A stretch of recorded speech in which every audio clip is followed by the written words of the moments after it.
আপনি কি মনে করেন নামাজ পড়লেই আপনার ঈমানের পরীক্ষা শেষ হয়ে গেছে? আপনি কি মনে করেন অভাবের তাড়নায় সামান্য মিথ্যা বলা বা একটু অসাধু হওয়া আপনার ঈমানকে নষ্ট করবে না?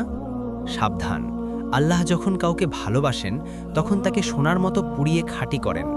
আজ শুনুন এমন এক কাঠুরিয়ার দাস্তান যার জরাজীর্ণ কুঁড়েঘর আর ক্ষুধার্ত পেটের মাঝখানে দাঁড়িয়েছিল পাহাড় সমান প্রলোভন, কিন্তু সে কি হার মেনেছিল নাকি আল্লাহর উপর তাওয়াক্কুল করে জয়ী হয়েছিল?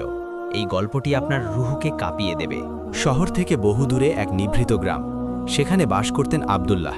পেশায় কাঠুরিয়া, শরীরে বার্ধক্যের ছাপ, কিন্তু কপালে সিজদাহার নূর। তার একমাত্র সম্বল ছিল একটি ভোঁতা কুড়াল আর আল্লাহর প্রতি অগাধ বিশ্বাস।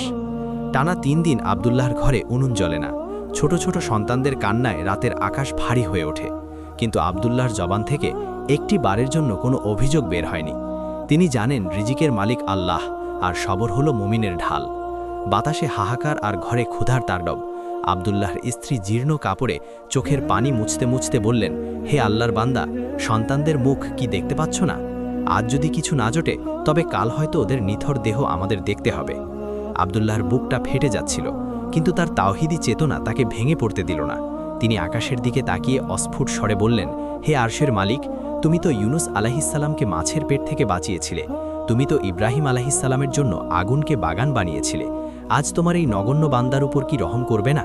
কুড়ালটা কাঁধে নিয়ে তিনি বনের দিকে রওনা হলেন। পায়ের তলার মাটি পুড়ছে, মাথার উপর দুপুরের সূর্য আগুন ঢালছে। পেটে দানা পানি নেই, কিন্তু কলিজায় আছে আল্লাহর ভয়। তিনি জানেন হারাম পথে এক কদম বাড়ানো মানে চিরস্থায়ী জাহান্নাম। তিনি গহীন জঙ্গলে পৌঁছালেন, যেখানে মানুষের আনাগোনা নেই। শুরু করলেন কাঠ কাটা। একটি মরা গাছের গোড়ায় কুড়াল চালাতেই হঠাৎ ধাতব শব্দে পুরো জঙ্গল কেঁপে উঠল। আব্দুল্লাহ থমকে দাঁড়ালেন। মাটি সরিয়ে দেখলেন সেখানে এক বিশাল তামার সিন্দুক। কাপা হাতে ঢাকনা খুলতেই আব্দুল্লাহর চোখ ধাঁধিয়ে গেল। এ কি দেখছেন তিনি? হীরা, পান্না আর স্বর্ণমুদ্রার এক পাহাড়, যা দিয়ে শুধু তার পরিবার নয়, পুরো গ্রামের অভাব এক নিমিষেই মিটিয়ে ফেলা সম্ভব। ঠিক সেই মুহূর্তে শয়তান তার কানের কাছে বিষ ঢালতে শুরু করল। শয়তান বলল, আব্দুল্লাহ, দেখো, আল্লাহ তোমার দোয়া কবুল করেছেন। এটা কোনো চুরি নয়, এটা তোমার রিজিক, নিয়ে নাও। তোমার সন্তানদের মুখে খাবার তুলে দাও। কেন এই সম্পদ ফেলে যাচ্ছ? আব্দুল্লাহর হাত থরথর করে কাঁপছে। এক মুঠো স্বর্ণমুদ্রা হাতে নিলেন তিনি। চোখের সামনে ভেসে উঠল ক্ষুধার্ত সন্তানের চেহারা। কিন্তু ঠিক তখনই তার কানে প্রতিধ্বনিত হলো কোরআনের সেই আয়াত, যে আল্লাহকে ভয় করে আল্লাহ তার জন্য পথ বের করে দেন। আব্দুল্লাহ চমকে উঠলেন।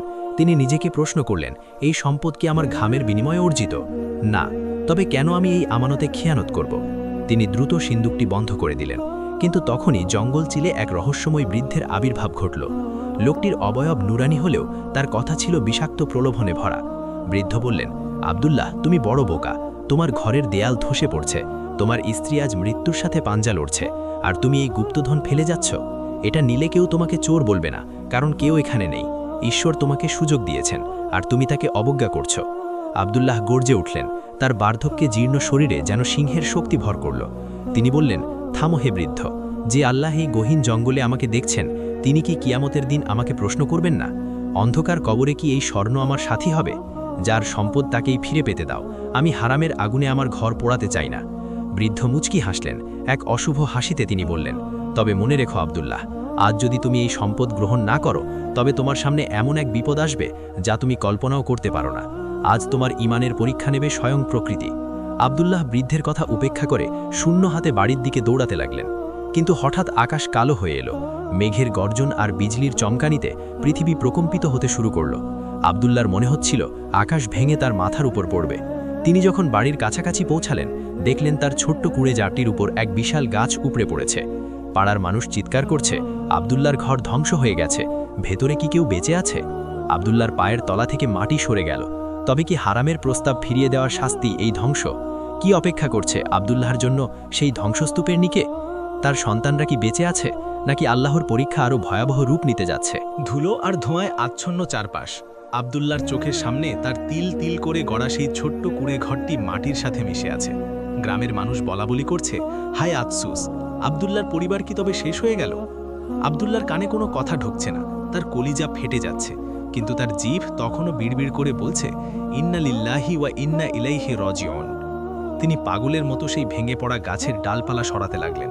তার হাত দিয়ে রক্ত ঝরছে, নখগুলো উপড়ে যাওয়ার উপক্রম, কিন্তু তার কণ্ঠে কোনো অভিযোগ নেই। তিনি চিৎকার করে বললেন, হে আল্লাহ, তুমি যা দিয়েছিলে তাই নিয়েছ, কিন্তু আমার ঈমানটুকু কেড়ে নিও না। হঠাৎ ধ্বংসস্তূপের নিচ থেকে এক ক্ষীণ আওয়াজ ভেসে এলো।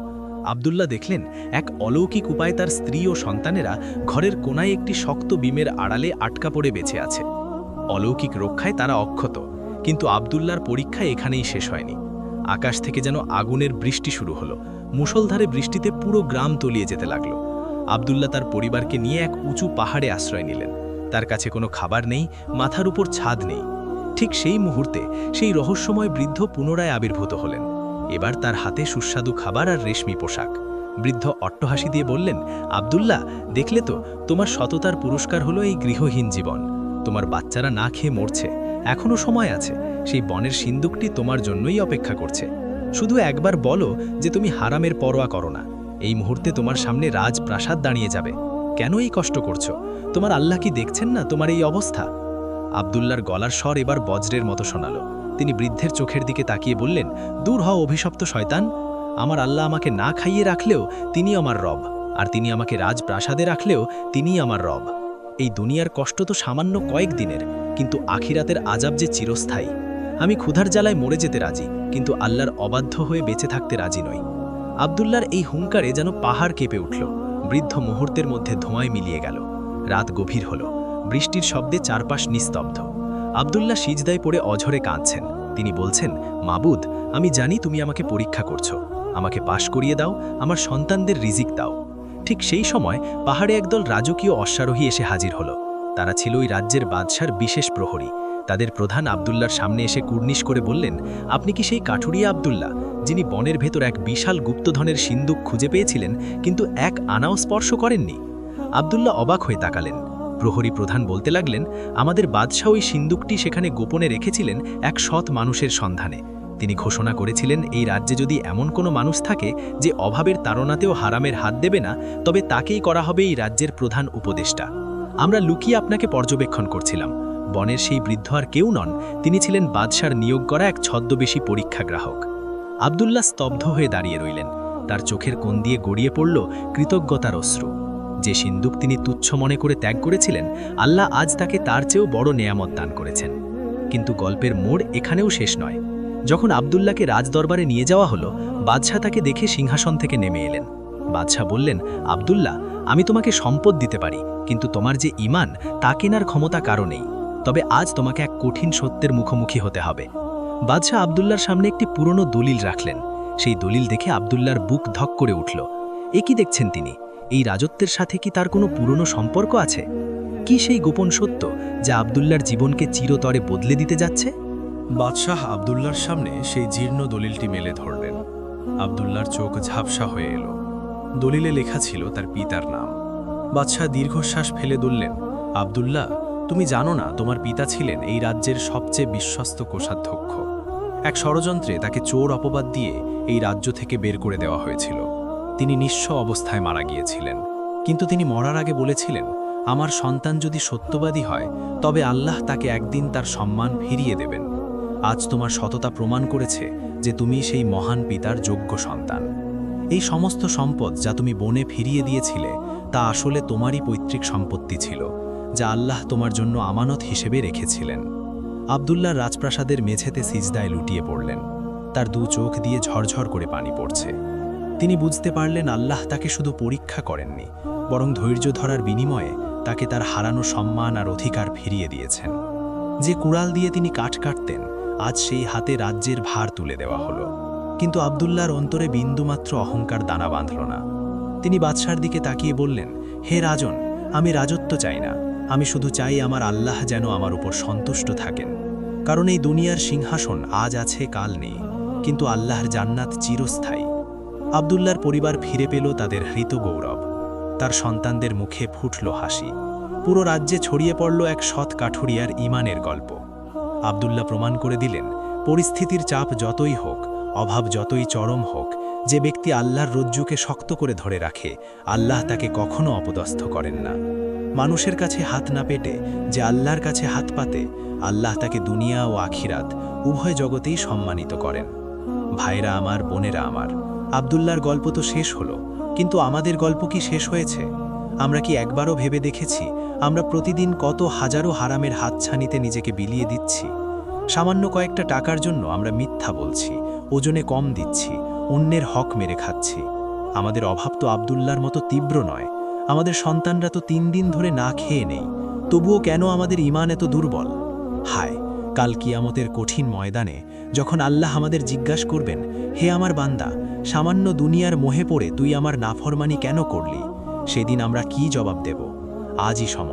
আজই সময় চোখের পানি ফেলে তওবা করার। আল্লাহ বড় দয়ালু, বড় মেহেরবান। আপনি যদি আজ হারামের পথ ছেড়ে দিয়ে আল্লাহর দিকে ফিরে আসেন, ওয়াল্লাহি আল্লাহ আপনার জন্য এমন রাস্তা খুলে দেবেন যা আপনি কল্পনাও করতে পারবেন না। আসুন আমরা শপথ করি, ক্ষুধার্ত মরে যাব, তবুও হারামের কাছে মাথা নত করব না। কারণ এই দুনিয়া মুমিনের জন্য জেলখানা আর কাফিরের জন্য জান্নাত।